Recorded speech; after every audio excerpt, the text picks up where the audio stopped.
tiempo no tan lejano, envuelto en niebla y misterio, se vivía una época de contrastes agudos, donde el esplendor y la opresión coexistían. Una época marcada por la rigidez, pero también por descubrimientos inquietantes. En el corazón de esta época, una condición natural femenina estaba rodeada por un velo de misterio y tabúes. Hola viajeros de la historia, hoy conoceremos cómo era la menstruación en la época victoriana.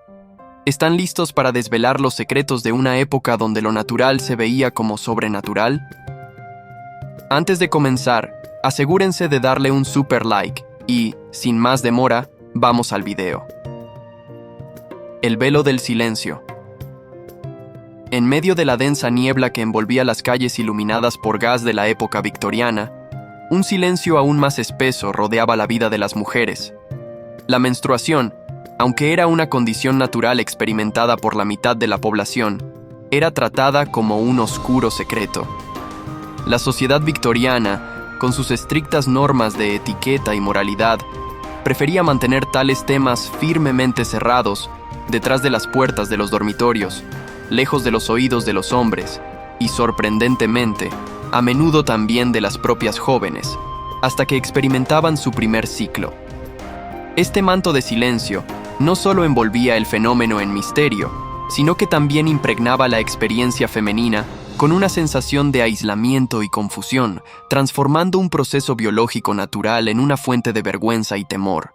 En aquella época, las mujeres desarrollaron métodos inventivos y discretos para manejar la menstruación lejos de los ojos del público y hasta dentro de sus propias casas. Recurrieron a soluciones prácticas, aunque a menudo incómodas, para ocultar cualquier señal de su ciclo.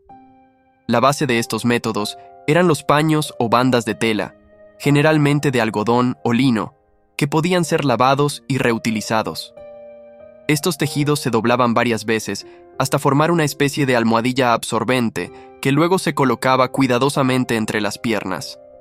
Para mantener estos paños en su lugar, sin la ayuda de las modernas adhesiones o correas, las mujeres utilizaban cinturones o bandas de tela atadas a la cintura, una especie de precursor del cinturón de higiene.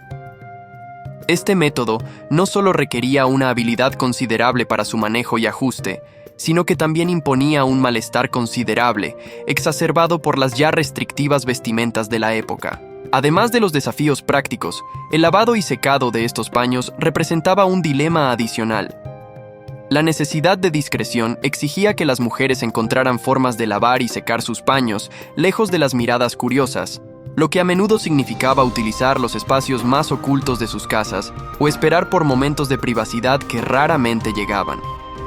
Este escenario evidencia no solo la creatividad y resiliencia de las mujeres frente a un tabú persistente, sino también refleja la tensión permanente entre la naturalidad de la menstruación y las exigencias de una sociedad que insistía en ocultarla a toda costa.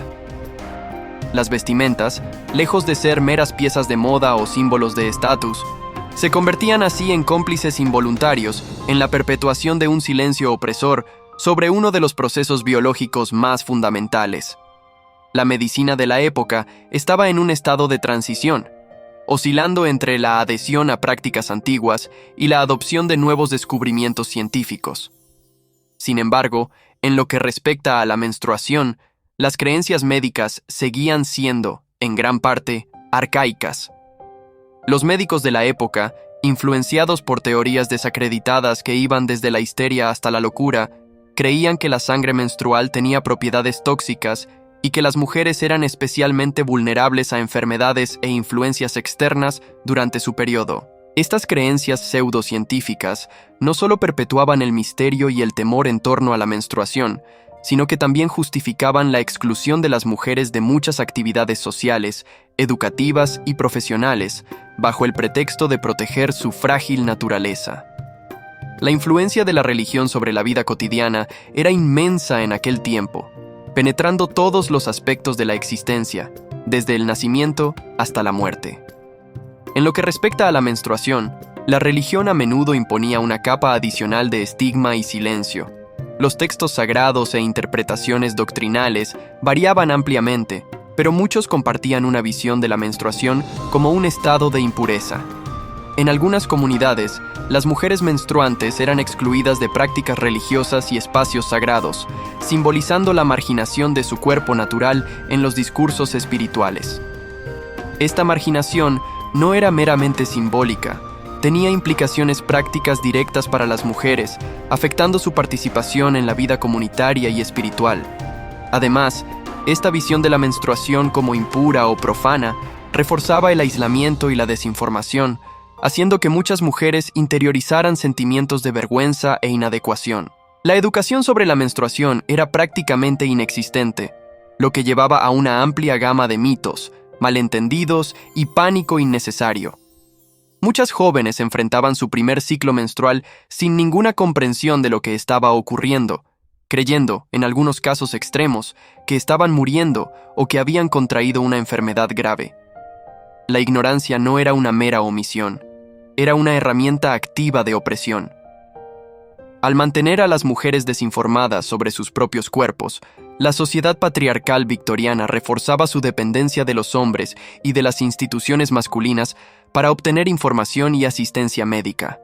Además, las supersticiones relacionadas con la menstruación se destacaban por su singularidad y a veces por su extrañeza.